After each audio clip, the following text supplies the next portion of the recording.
Welcome to నా TV news. ముందుగా headlines చూద్దాం. సీఎం రేవంత్ పై హరీష్ రావు తీవ్ర విమర్శలు. పాలన చేతకాక బూతులకే దిగజారిన సీఎం రేవంత్ అని వెల్లడి.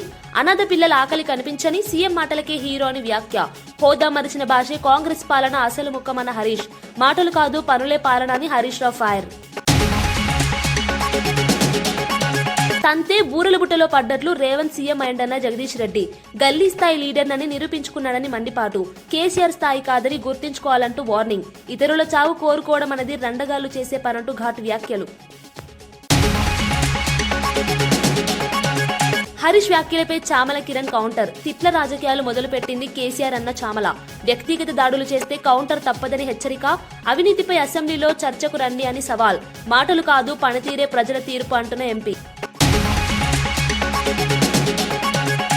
విశాఖ రైల్వే స్టేషన్ కొత్త డిజైన్. విశాఖ స్టేషన్ కు వరల్డ్ క్లాస్ రూపకల్పన. G+11 డిజైన్ తో భవిష్యత్ రద్దీకి సిద్ధం. 14 ప్లాట్ఫామ్లు, 16 లైన్లతో మల్టీ మోడల్ హబ్. నగర గర్వంగా మారనున్న Visakha railway station. CM Revanth Reddy విద్యాశాఖ మంత్రిగా, ముఖ్యమంత్రిగా బాధ్యతలు నిర్వహిస్తూనే భాషా నియంత్రణ కోల్పోతున్నారని మాజీ మంత్రి హరీష్ రావు తీవ్ర విమర్శలు చేశారు. ప్రజాస్వామ్యంలో హోదాకు తగిన మాటలు ఉండాలన్నారు. ముఖ్యంగా అర్బన్ రెసిడెన్షియల్ పాఠశాలలో చదువుతున్న అనాథ పిల్లలకు కనీసంగా కడుపు నిండా భోజనం అందించలేని ప్రభుత్వం బూతుల రాజకీయాలకు దిగడం సిగ్గుచేటన్నారు.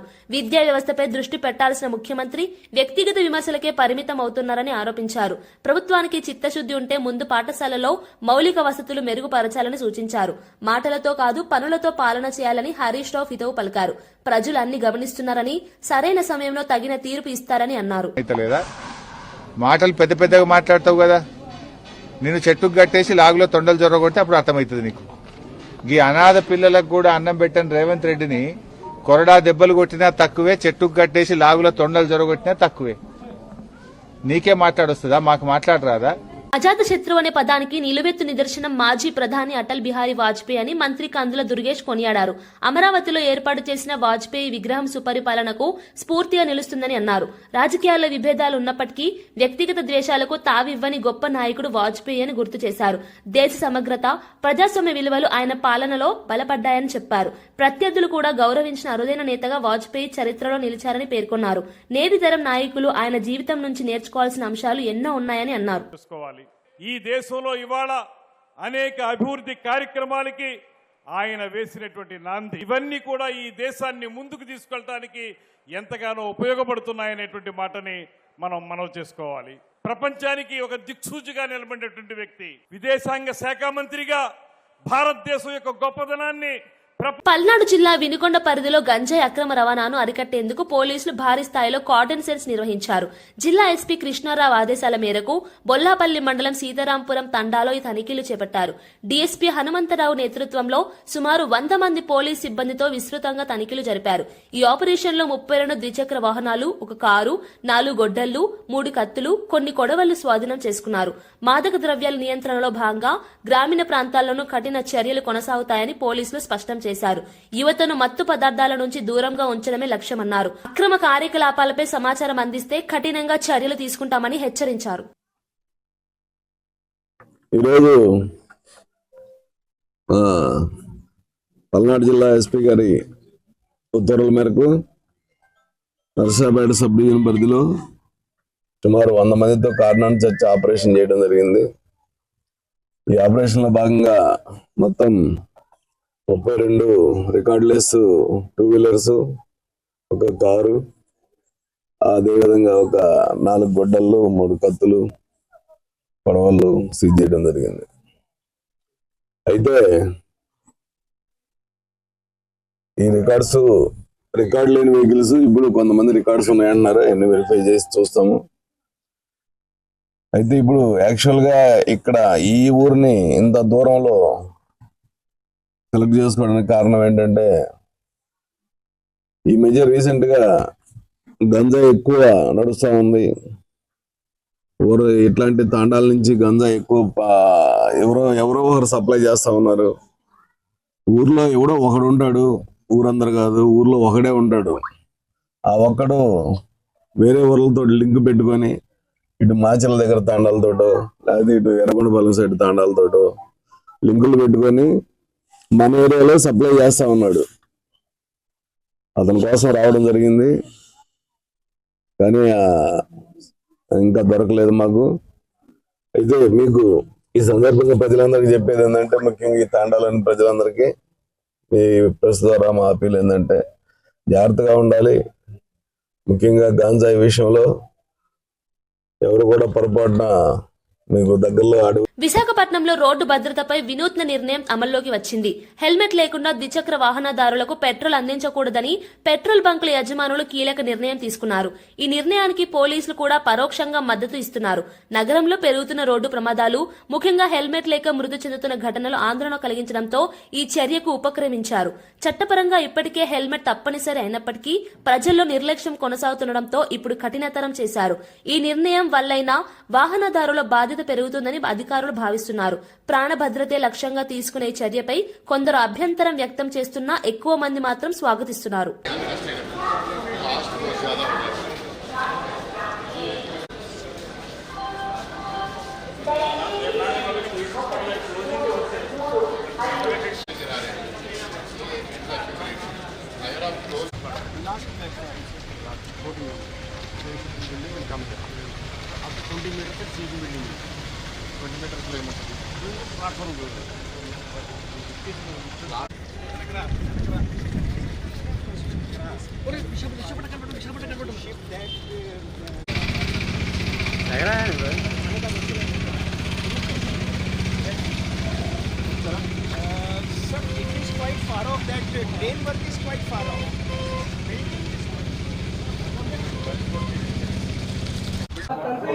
అందరికీ నమస్కారం అండి.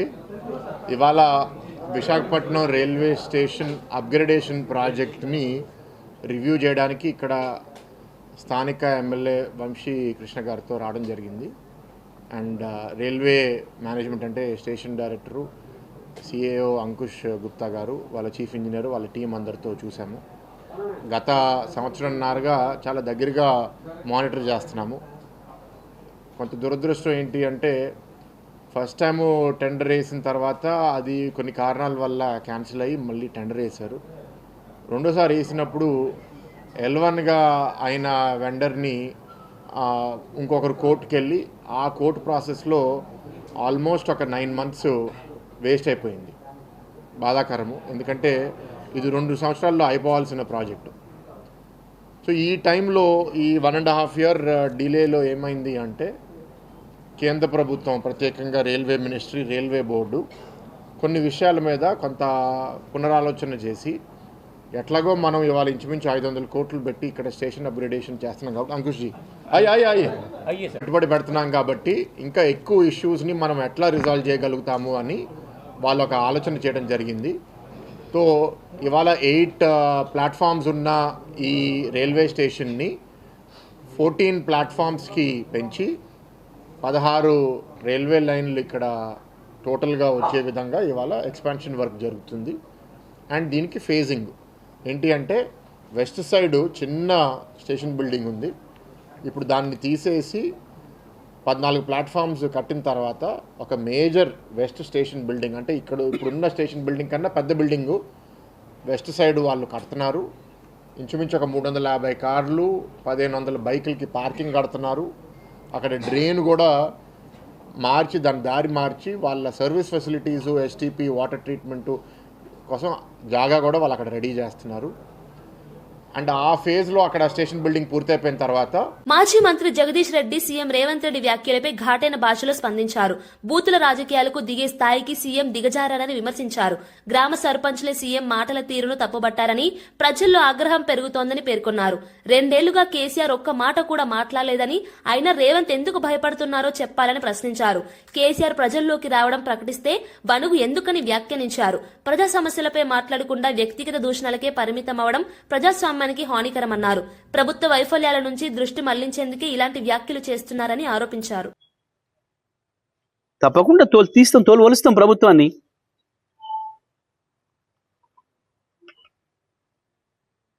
నీ తోలు ఒలవడానికి నీ శరీరాన్ని ముట్టుకునే పరిస్థితి లేదు.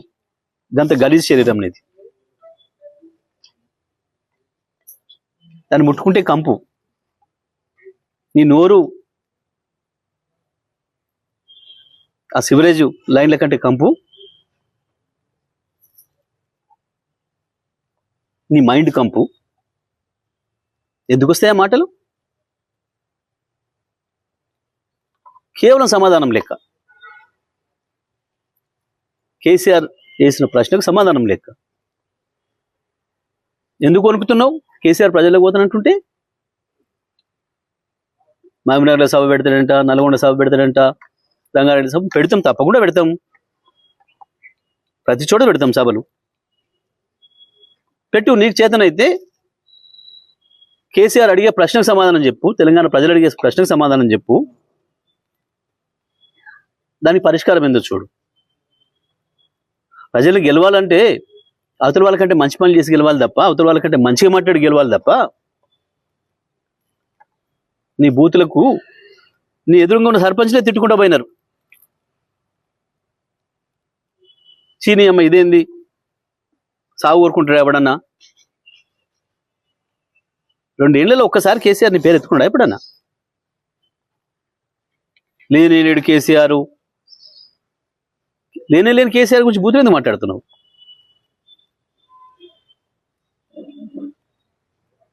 నువ్వు, నీ పోలీసులు, నీ గుండాలు, నీ అధికారులు అందరు కలిసి ఎన్నికలకు వస్తే కూడా హరీష్ రావు వ్యాఖ్యలపై భువనగిరి ఎంపీ చామల కిరణ్ కుమార్ రెడ్డి ఘాటుగా స్పందించారు. రాజకీయాల్లో తిట్ల సంస్కృతిని మొదలుపెట్టింది కేసీఆర్ఏనని ఆరోపించారు. సీఎంపై వ్యక్తిగత వ్యాఖ్యలు చేస్తే చూస్తూ ఊరుకోమని హెచ్చరించారు. కేసీఆర్ పద్ధతిగా మాట్లాడితే సీఎం కూడా పద్ధతిగా స్పందిస్తారని, బూతులు మాట్లాడితే అంతకంట ఘాటుగా సమాధానం ఇస్తారని వ్యాఖ్యానించారు. హరీష్ రావు తన నీతుల ముందు కేసీఆర్, కేటీఆర్లకు చెప్పాలని హితవు పలికారు. 10 ఏళ్ల పాలనలో జరిగిన అవినీతిపై అసెంబ్లీలో చర్చకు రావాలని సవాల్ విసిరారు. ప్రజలు మాటలు కాదు పనితీరును గమనిస్తున్నారని అన్నారు. రాజకీయ విమర్శలు హద్దులు దాటితే ప్రజాస్వామ్యానికి నష్టం జరుగుతుందని స్పష్టం చేశారు. కేసీఆర్ పెద్దరికాన్ని అడ్డు పెట్టుకొని ఉద్యమ నాయకుడిని అని అనుకొని ఇష్టానుసారంగా ఎంత పడితే అంత మాట్లాడి ఈ తెలంగాణ సమాజంలోనే మొట్టమొదటిసారిగా ఈ పేటెంట్ హక్కులు ఆయనకు వచ్చినాయి, ఈ భాష వాడకం.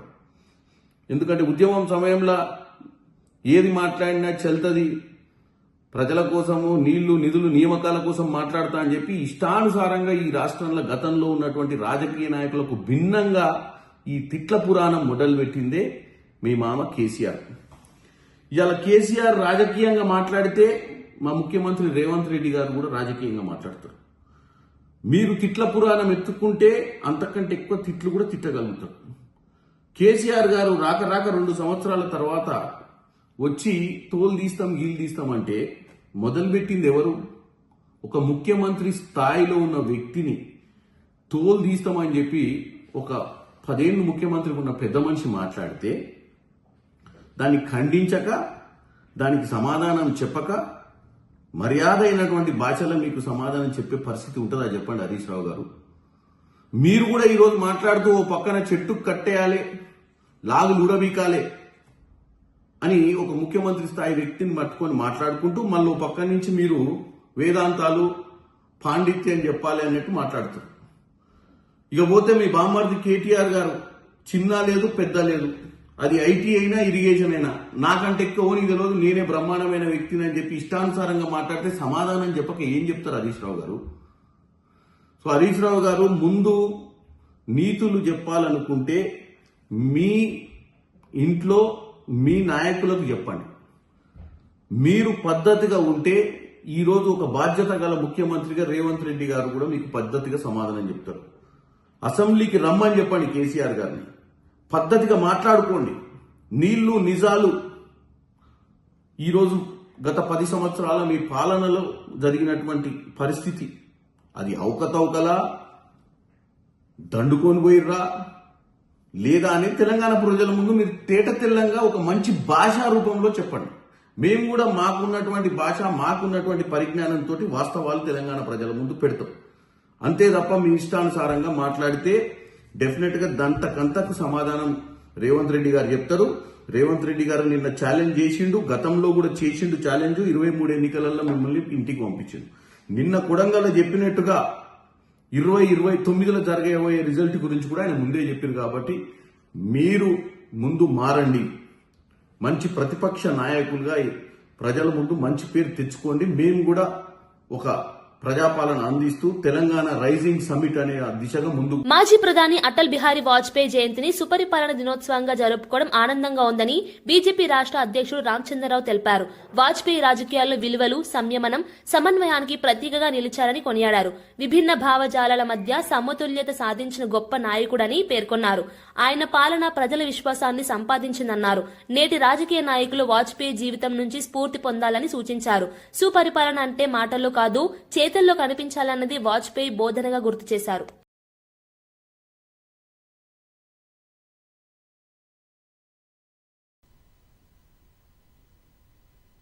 ఒక మంచి పరిపాలనా దినంగా అందరం జరుపుకుంటున్నాం.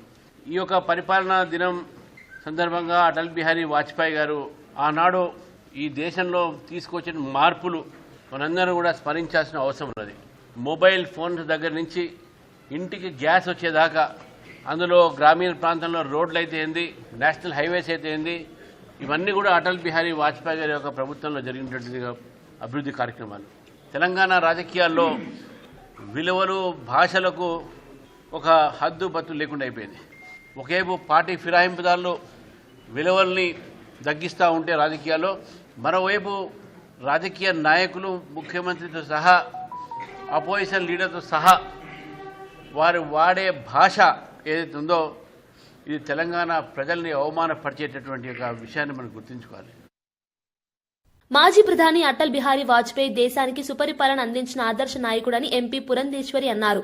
రాజమహేంద్రవరంలోని గోరక్షణపేట జంక్షన్ వద్ద ఏర్పాటు చేసిన వాజ్పేయి విగ్రహానికి పూలమాలలు వేసి నివాళులర్పించారు. వాజ్పేయి రాజకీయ ప్రత్యర్థులకు గౌరవం ఇచ్చిన అరుదైన నేతగా గుర్తించబడ్డారని తెలిపారు. దేశాభివృద్ధి, జాతీయ సమగ్రత ఆయన పాలనలో బలపడిందన్నారు. రాజకీయాల్లో విలువలు క్షీణిస్తున్న ఈ సమయంలో వాజ్పేయి జీవితం మార్గదర్శకమని వ్యాఖ్యానించారు. యువత ఆయన సేవలను తెలుసుకుని స్ఫూర్తి పొందాలని కోరారు. దినోత్సవంగా మేమందరం కూడా నిర్వహించుకుంటూ ఉంటాము. ఎందుకంటే ఈరోజు అటల్ బిహారీ వాజ్పేయి గారి జన్మదినం. ఇవాళ 100వ సంవత్సరం సంపూర్ణం చేసుకుని 101వ సంవత్సరంలోకి అడుగుపెట్టడం జరిగింది. అటల్ బిహారీ వాజ్పేయి గారు ప్రధానిగా ఉన్నటువంటి సందర్భంలోనే భారతదేశానికి సుపరిపాలన అందించే దిశగా భారతదేశాన్ని ఒక గొప్ప శక్తిగా తీర్చిదిద్దాలి అనేటువంటి ఆలోచనతో వారు ఆనాడు అభివృద్ధికి పునాది వేయటం జరిగింది. బంగారు చతుర్భుజం దగ్గర నుండి గ్రామీణ సడక్ యోజన అంటే గ్రామాలని అనుసంధిస్తూ దాని యొక్క ప్రాధాన్యత ఏమిటంటే గ్రామాల్లో ఉన్నటువంటి రైతు తను పండించుకున్నటువంటి ఉత్పత్తిని మార్కెట్లకు తీసుకెళ్లవచ్చు అనేటువంటి భావనతోటి గ్రామీణ సడక్ యోజనకి వారు రూపకల్పన చేశారు. అంటే 140 కోట్ల జనాభాలో దగ్గర 65% 35 సంవత్సరాల లోపు ఉన్నటువంటి నేపథ్యంలో వారిని గనక మనం తీర్చిదిద్దగలిగినట్లయితే వారు మనకి చాలా ఉపయోగపడతారు, దేశ అభివృద్ధిలో వారు భాగస్వాములు అవ్వగలరు అనేటువంటి ఆలోచనతోటి సర్వశిక్ష అభియాన్ అనేటువంటి ఒక గొప్ప బృహత్తరమైనటువంటి కార్యక్రమాన్ని ఉచిత నిర్బంధ విద్య బిడ్డలకి 6 సంవత్సరాల నుండి 14 సంవత్సరాలు. హైదరాబాద్ అబిడ్స్లోని సెంటినరీ చర్చిలో క్రిస్మస్ వేడుకల్లో ఎమ్మెల్సీ కవిత పాల్గొన్నారు. ఈ సందర్భంగా చర్చిలో ప్రత్యేక ప్రార్థనల్లో పాల్గొని క్రైస్తవ సోదర సోదరీమణులకు క్రిస్మస్ శుభాకాంక్షలు తెలిపారు. అనంతరం మీడియాతో మాట్లాడిన కవిత రాష్ట్రంలో క్రిస్టియన్స్ కు సంబంధించిన అభివృద్ధి ప్రస్తుతం జరగడం లేదని అన్నారు. రాజకీయంగా క్రిస్టియన్స్ కు రావాల్సిన వాటా దక్కడం లేదని చెప్పారు. ముఖ్యమంత్రి రేవంత్ రెడ్డి ప్రతిపక్షాలపై విమర్శలు చేయడంలోనే సమయం గడుపుతున్నారని, అభివృద్ధి విషయంలో మాత్రం నిర్లక్ష్యం కనిపిస్తోందని వ్యాఖ్యానించారు. మహిళలు, వృద్ధులకు ఇచ్చే పెన్షన్లు సక్రమంగా అమలయ్యేలా చూడాలని ప్రభుత్వాన్ని కోరారు. చాలా ఇంపార్టెంట్, దాన్ని మనం ప్రొటెక్ట్ చేసుకోవాలి. దాంతోపాటు పొలిటికల్ ఏదైతే యాక్టివిజం ఉండాలో అదేవిధంగా పొలిటికల్ పొజిషన్స్లో ఏదైతే మనకు వాటా రావాలో క్రిస్టియన్స్కి రావడం లేదు సరిగా, అది కూడా రావాలని చెప్పి నేను కోరుకుంటా ఉన్నాను. Thank you. జై Telangana. Ma'am, just a small question. Yesterday, CM Revanth Reddy made some unsavory remarks. He threatened to skin your brother alive, and he also said that God punished KCR with a hip injury after he took oath as a CM. How do you see this political discourse? See, first of all, Revanth Reddy garu always tries to divert the topic from his failures. So the entire Telangana state ఇప్పుడు ఉన్నటువంటి politics ఎట్లా అంటే diversion and corruption. So నిన్నటి రేవంత్ రెడ్డి గారి speech అంతా కూడా ప్రతిపక్షాల మీద పడి ఏడవడం తప్పితే మీరు చేస్తా అన్న పనులు ఎందుకు చేయలేదన్నది చెప్పడం లేదు. నేను అనేది ఏంటంటే 2,500 రూపాయలు ఆడబిడ్డలకు ఇస్తా అన్నారు. ఫస్ట్ అవి ఇవ్వండి. పెన్షన్ 2,000 ఉన్నాయి, 4,000 చేస్తా అన్నారు. 4,000 చేయండి. 4,000 చేయడం చేత కదా అనుకోండి, 2,500 చేయండి, 3,000 చేయండి, పని చేయండి. పని చేయకుండా ప్రతిపక్షాల మీద పడి ఏడుస్తే ఏమొస్తుంది? నేను స్వయంగా పాలమూరు జిల్లా అంతా మొన్నటిదాకా తిరిగి వచ్చిన. 6,800 కోట్ల రూపాయలు పాలమూరు ప్రాజెక్ట్కి ఇచ్చిన అని చెప్పింది రేవంత్ రెడ్డి గారు. 6,800 కోట్ల రూపాయలు ఇస్తే ఒక్క తట్టెడు మట్టి కూడా ఎత్తుతలేరు. పాలమూరులో ఉన్న అన్ని రిజర్వాయర్లు తిరిగేసి వచ్చిన నేను అథారిటీగా చెప్తున్నా, ఎక్కడ ఒక తట్టెడు మట్టి కూడా ఎత్తుకొస్తలేరు. ఇంకెందుకోసం ఆయన ఏం చేస్తున్నట్టు ప్రతిపక్షాల మీద పడి సేమ్ అవే తిట్లు నేను రిపీట్ కూడా చేయదలుచుకోలే. ఆ తిట్లు ప్రజలు కూడా హర్షించడం లేదు. ఆ భాష కరెక్ట్ కాదు. అట్ ద సేమ్ టైం ప్రతిపక్షాలు అంటే ఏమొస్తుంది? పని చేయడానికి ప్రజలు మీకు అధికారం ఇచ్చారు, మీరు పని చేయండి. అవి వదిలిపెట్టి ఊరికే ప్రతిపక్షాల మీద పడి ఏడిస్తే వచ్చేదేం లేదు. Congress government has failed Telangana. He should try to work for the people, not only play politics all the time. Thank you. Thank you so much. PPP విధానం ద్వారా సంపద సృష్టిస్తుంటే అవగాహన లేని నాయకులు అడ్డుకోవాలని చూస్తున్నారని ముఖ్యమంత్రి చంద్రబాబు నాయుడు ఆగ్రహం వ్యక్తం చేశారు. ప్రభుత్వంతో కలిసి పనిచేయడానికి ముందుకు వచ్చే పెట్టుబడిదారులను బెదిరించడం అత్యంత దుర్మార్గమని మండిపడ్డారు. రాష్ట్ర అభివృద్ధికి కీలకమైన పబ్లిక్ ప్రైవేట్ పార్ట్నర్షిప్ విధానాన్ని అడ్డుకునే ప్రయత్నాలు ప్రజా ప్రయోజనాలకు విరుద్ధమని స్పష్టం చేశారు. ఎవరెన్ని అడ్డంకులు సృష్టించినా పీపీపీ విధానంలో వెనక్కి తగ్గేది లేదని తేల్చి చెప్పారు. పెట్టుబడులు వస్తేనే ఉద్యోగాలు, మౌలిక సదుపాయాలు, ఆర్థిక వృద్ధి సాధ్యమవుతాయని తెలిపారు. రాజకీయ లబ్ధి కోసం అభివృద్ధిని అడ్డుకోవడం బాధ్యతారహిత్యమన్నారు. రాష్ట్ర భవిష్యత్తు కోసం ధైర్యంగా నిర్ణయాలు తీసుకుంటామని, అభివృద్ధి పథంలో ముందుకెళ్తామని సీఎం చంద్రబాబు స్పష్టం చేశారు. గవర్నమెంట్ ఆఫ్ ఇండియా చాలా స్పష్టంగా ఉన్నారు. ప్రపంచం అంతా కూడా చాలా స్పష్టంగా ముందుకు పోయారు. మెరుగైన సేవలు అందించాలంటే, సంపద సృష్టించాలంటే, ఉద్యోగాలు కల్పించాలంటే పీపీపీ మోడలే కరెక్ట్ అని ఇంతవరకు మనం 30 ఏళ్లుగా చూశాం. ఇప్పుడు ఇంప్రూవ్ మోడల్ వచ్చి పీపీపీ వైబిలిటీ గ్యాప్ ఫండింగ్ కూడా. ఈరోజు ఒక రోడ్డు వేసాం. ఈ రోడ్డు అంతా కూడా ప్రైవేటు వ్యక్తులది కాదు. ఈరోజు ఒక ఎయిర్పోర్ట్ కట్టాం. ఇది ప్రైవేటు వ్యక్తులది కాదు, వాళ్ళు మెయింటైన్ చేస్తారు. 20 ఏళ్ళు 30 ఏళ్ళు నిర్వహించి మళ్ళా ఆస్తి ప్రజల ఆస్తి కాబట్టి ప్రభుత్వానికి అప్పచెప్తారు. దాన్ని కూడా విమర్శిస్తూ వక్రీకరిస్తూ ఇది ప్రైవేట్ కాలేజీలు అని చెప్పి ఇంకొక ఎక్స్టెంట్ మీరు చూశారు. ఒకప్పుడు నాయకులు ఎంతో గౌరవంగా ఉండేవాళ్ళు. మళ్ళా నేను అధికారానికి వస్తే మీరు కాలేజీలు పెడితే నేను జైల్లో పెడతాననే పరిస్థితికి వచ్చారంటే, అంటే అభివృద్ధి చేసే వాళ్ళని జైల్లో పెట్టే వాళ్ళని ప్రజలు ఏ విధంగా ఆలోచించుకోవాల్సిన అవసరం ఉంది. ఈరోజు మనందరం కూడా వాజ్పేయి గారి శత జయంతి జరుపుకుంటున్నాం. ఇలాంటి శత జయంతి జరుపుకొని రాబోయే 2047కి భారతదేశం ప్రపంచంలో నెంబర్ 1గా ఉంటే ఆంధ్రప్రదేశ్ దానికి ట్రెండ్ సెట్టర్గా ఉండాలని ఆలోచించుకుంటే, ఇలాంటి రాజకీయ నాయకులతో నేను రాజకీయం చేయాలంటే ఆ రోజు వాజ్పేయి గారితో రాజకీయం చేస్తే ఈరోజు ఇలాంటి చిల్లర రాజకీయాల్లో నేను భాగస్వాములు కావాలనుకున్నప్పుడు ఒకసారి బాధేస్తుంది. కానీ ఓసారి ఆలోచిస్తున్నాం, ప్రజల కోసం అనునిత్యం పనిచేస్తాం, మీకు మెచ్చే పరిపాలన ఇస్తాం, మీ జీవితాలకు వెలుగునిచ్చే విధానాలు తీసుకొస్తాం. ఎంతమంది ఎన్ని చెప్పినా, ఎన్ని అడ్డంకులు సృష్టించినా ఈ యాత్ర ఆగదని చెప్పి నేను మీకు తెలియజేస్తున్నా. అజాత శత్రువు అనే పదానికి నిలువెత్తు నిదర్శనం మాజీ ప్రధాని అటల్ బిహారీ వాజ్పేయి అని మంత్రి కందుల దుర్గేష్ కొనియాడారు. అమరావతిలో ఏర్పాటు చేసిన వాజ్పేయి విగ్రహం సుపరిపాలనకు స్ఫూర్తిగా నిలుస్తుందని అన్నారు. రాజకీయాల్లో విభేదాలున్నప్పటికీ వ్యక్తిగత ద్వేషాలకు తావివ్వని గొప్ప నాయకుడు వాజ్పేయి అని గుర్తు చేశారు. దేశ సమగ్రత, ప్రజాస్వామ్య విలువలు ఆయన పాలనలో బలపడ్డాలని మాత్రమేనటువంటి మాటని ఈ సందర్భంగా మనం గుర్తు చేసుకోవాలి. ఈ దేశంలో ఇవాళ అనేక అభివృద్ధి కార్యక్రమాలకి ఆయన వేసినటువంటి నాంది, ఇవన్నీ కూడా ఈ దేశాన్ని ముందుకు తీసుకెళ్ళడానికి ఎంతగానో ఉపయోగపడుతున్నాయనేటువంటి మాటని మనం చేసుకోవాలి. ప్రపంచానికి ఒక దిక్సూచిగా నిలబడినటువంటి వ్యక్తి, విదేశాంగ శాఖ మంత్రిగా భారతదేశం యొక్క గొప్పదనాన్ని ఈ నెల 30 నుంచి 10 రోజుల పాటు జరగనున్న ఉత్తర ద్వార దర్శనాల ఏర్పాట్లు సంతృప్తికరంగా ఉన్నాయని టీటీడీ చైర్మన్ బిఆర్ నాయుడు తెలిపారు. తిరుమలలో వైకుంఠ ద్వార దర్శనాల ఏర్పాట్లను స్వయంగా పరిశీలించిన ఆయన భక్తులకు ఎలాంటి అసౌకర్యం కలగకుండా అన్ని చర్యలు తీసుకున్నామని చెప్పారు. భద్రత, క్యూలైన్ నిర్వహణ, తాగునీరు, శానిటేషన్, వైద్య సేవలపై ప్రత్యేక దృష్టి పెట్టినట్లు వివరించారు. భక్తుల రద్దీని దృష్టిలో ఉంచుకుని పోలీస్ శాఖతో సమన్వయం చేస్తూ పటిష్ట భద్రతా ఏర్పాట్లు చేస్తున్నామని తెలిపారు. గత అనుభవాలను పరిగణలోకి తీసుకుని మెరుగైన ప్రణాళిక రూపొందించినట్లు చెప్పారు. అనుగుణంగానే ఈ పోర్టు ఏర్పాట్లన్నీ కూడా క్షుణ్ణంగా పరిశీలించాను. 100% సంతృప్తిగా ఉంది. రోజుకు 4 లక్షలు చిన్న లడ్డూలు, ఒక 7,000 పెద్ద లడ్డూలు విక్రయిస్తున్నారు. వైకుంఠ ఏకాదశికి ఆఫీసర్లు ఎవరైతే ఉన్నారో వాళ్ళందరూ కూడా రాత్రింబవళ్ళు శ్రమించి దానికి కావాల్సినటువంటి ఏర్పాట్లన్నీ బ్రహ్మాండంగా జరుగుతున్నాయి. ఈ సందర్భంగా చాలామంది భక్తులను కూడా నేను కలవటం జరిగింది. వాళ్ళందరూ కూడా 100% సంతృప్తి వ్యక్తం చేశారు.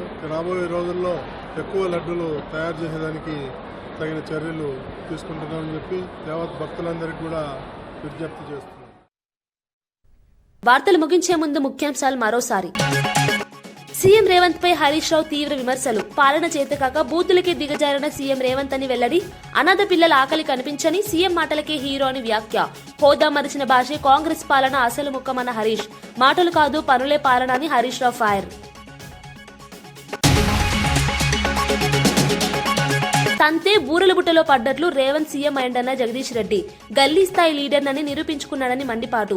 కేసీఆర్ స్థాయి కాదని గుర్తించుకోవాలంటూ వార్నింగ్. ఇతరుల చావు కోరుకోవడం అనేది రండగాళ్లు చేసే పనంటూ ఘాటు వ్యాఖ్యలు.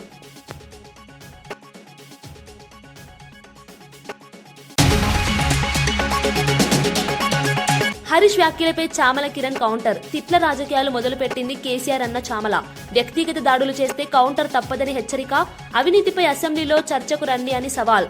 మాటలు కాదు పనితీరే ప్రజల తీర్పు అంటున్న ఎంపీ.